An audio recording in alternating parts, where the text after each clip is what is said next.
Hi friends, did you know we used to be able to swim in the Capitol Lake? My name is Kenzie. I'm going to talk about Olympia culture here in my presentation today. So I grew up in Olympia. I think I can talk about the culture pretty well.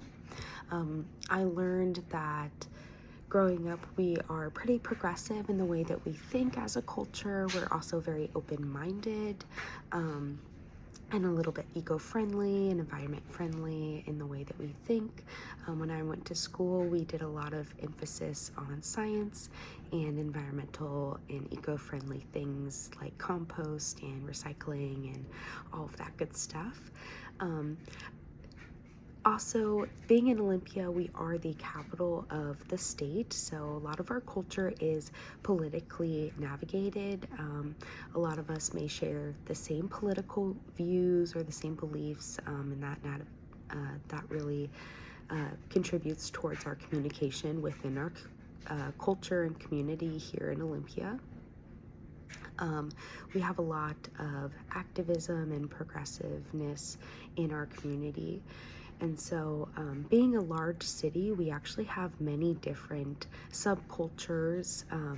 We're not specific to one religion, so we have many different churches that you can maybe learn about different religions or find your own religion that you need to participate in. Also here in Olympia, we have different ethnic groups and racial groups as well. I know working at my medical clinic here in Olympia, we provide a lot of interpreters for Mexican Americans as well as Vietnamese people here in Olympia. Also with coming with being progressive and open-minded here in Olympia, we have lots of LGBTQ community members that really contributes to some of our intercultural communication and things like that within our community. I'm going to talk about Olympia history a little bit. So we were founded in 1840. And around the 1850s, Olympia was given its name for the Olympic Mountains, and we were settled as the capital of Washington State. After the settlement, we have lots of different historical fun facts that contribute to Olympia culture even today. If somebody were to come down and visit you in Olympia, you could say, did you know that Kurt Cobain used to live downtown Olympia? That's a historical event that people still talk about here in our community. As well as the Olympia Brewing Company is a large part of our culture here. Even though it shut down, it was a widely, universally popular and known brand of beer here. And not just here, it actually, I remember being in Utah and I saw a plaque for Olympia Brewing Company and I was surprised it made it all the way to Utah. That was very cool. So that being said, my artifact that I chose here is going to be the Capitol Lake here in Olympia. I'll show you my historical artifact or my cultural artifact picture that I chose.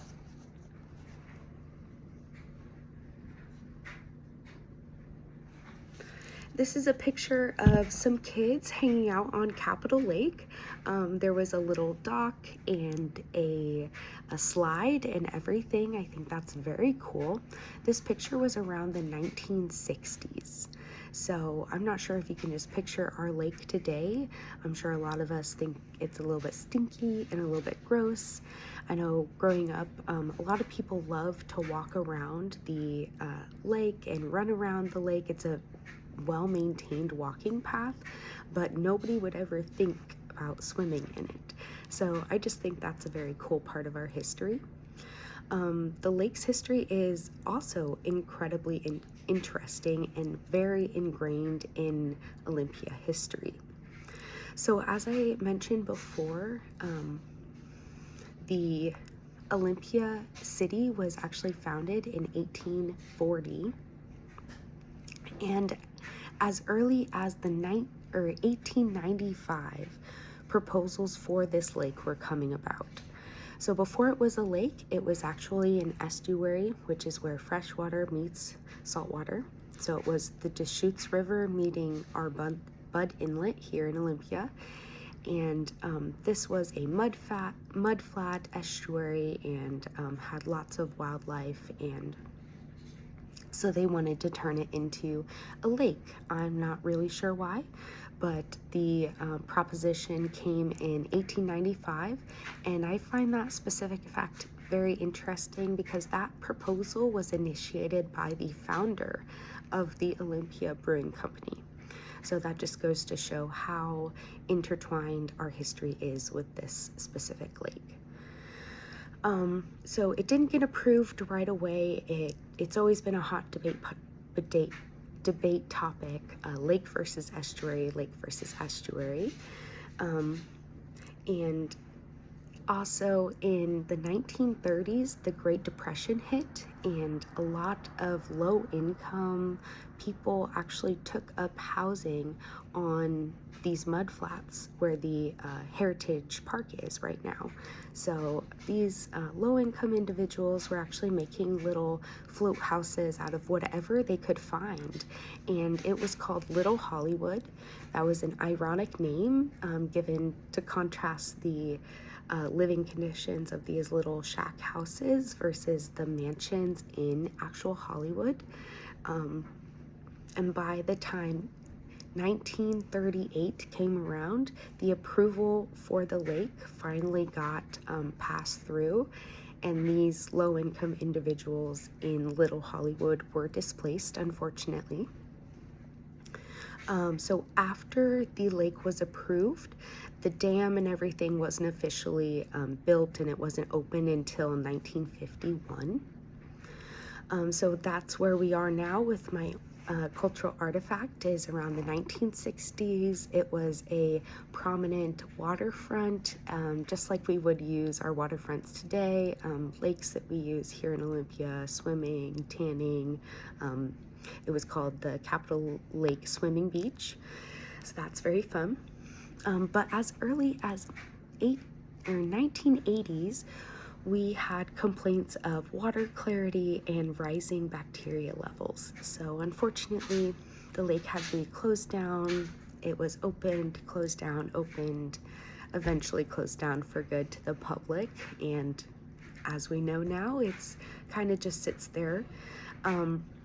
I actually wrote a persuasive essay in 5th grade in favor of estuary, lake versus estuary, because of the environmental factors that it has.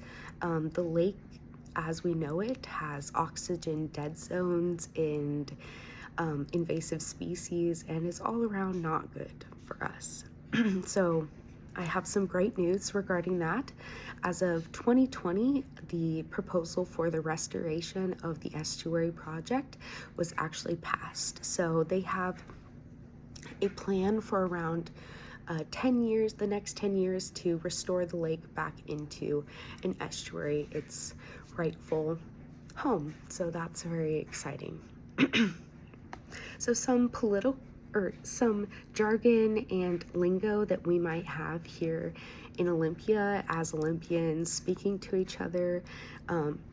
Like I said before, we are a little bit politically charged and progressive in our thinking and just our culture in general. So when we are speaking to people or within our culture, we typically choose to use language that is more politically correct.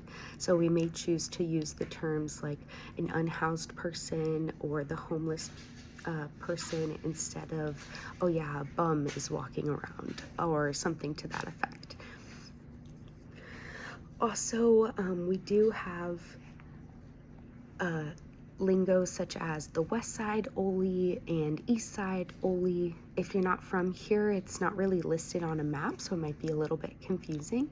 The West Side Olympia is over by the mall, and East Side is kind of over by Lacey, so it's a large city, so we tend to break it up like that when we're speaking to each other about directions and stuff like that.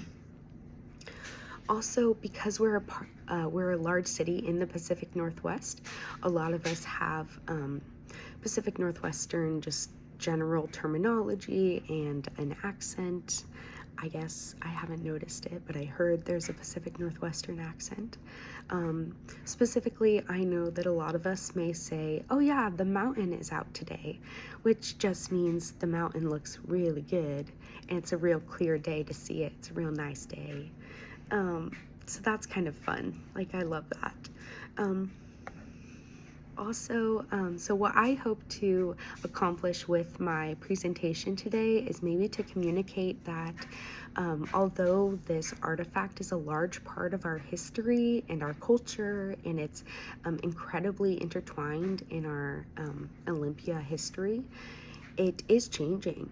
And it can change. Things can change in cultures, and it may be for the better, and it may be for the worse sometimes. But in this case, I think turning the lake back into an estuary will benefit all of us. So that's exciting. I'm very proud of that. Some stereotypes that we can talk about here in Olympia. I think if you tell somebody that you're from Olympia or that you're coming to Olympia, they may be worried about the dangerous homeless population, and that they're all drug addicts and all of that stuff. Personally, that hasn't been my experience with the unhoused population growing up here. They usually just keep to themselves.